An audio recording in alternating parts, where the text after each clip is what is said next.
and gentlemen of the jury, you have been brought here today to begin hearing the testimony that the prosecution alleges will show that my client is guilty of the murder of Caylee Anthony.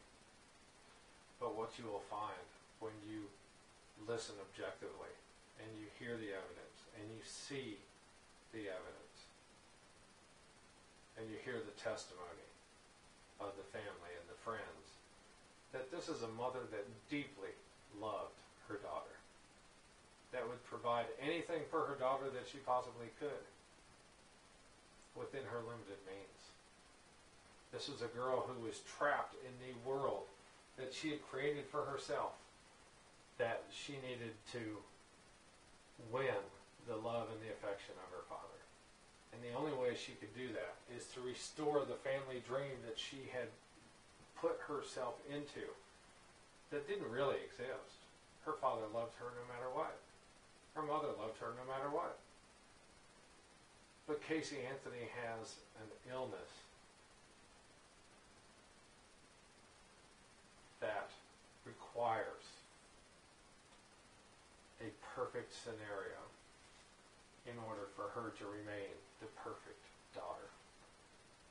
That scenario began to crumble when she got pregnant. It began to crumble when her father of her daughter was killed. It began to crumble when her boyfriend threatened to leave. It began to crumble when she could not arrange a babysitter. And yet she still tried to do the right thing and protect her daughter. And because she thought for a minute that she could leave the child in the car and leave it running, leave the air on, let her sleep.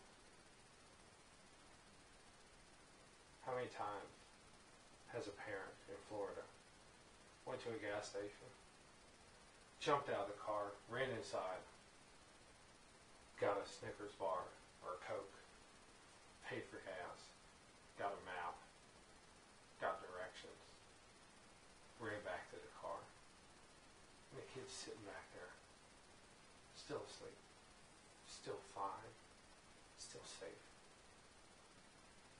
How many times has a parent lost their child because they made the mistake of leaving the car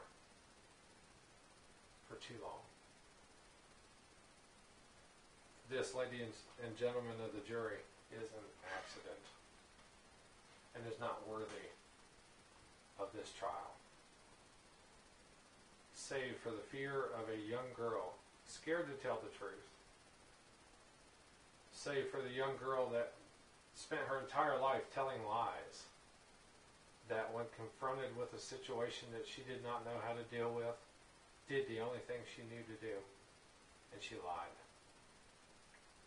Casey Anthony is guilty of being a liar. Casey Anthony is guilty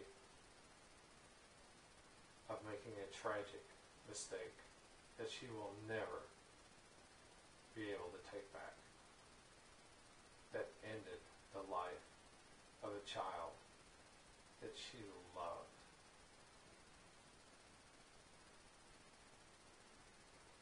When this case is over,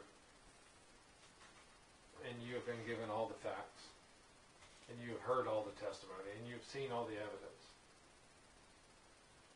you will go back into a room where you will begin to discuss this case and begin to review the evidence that was laid out before you.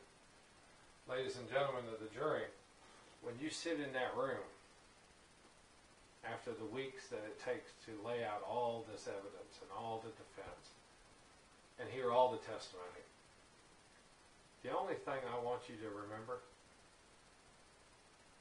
is how quick does it take to make one mistake that you will regret.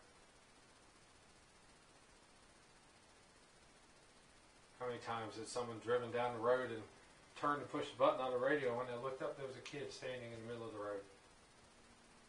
How many times has someone been driving down the road and they looked at their cell phone to check a message and look up and it was too late. Car was coming. How many times did someone look at a train gate coming down across the tracks and across the road, and they said, oh, well, I can get around it. But they didn't. How many times have we heard of a kid that thought they could make a jump and couldn't? Or swim across and didn't? Our world is full of accidents. Our world is full of mistakes. But accidents and mistakes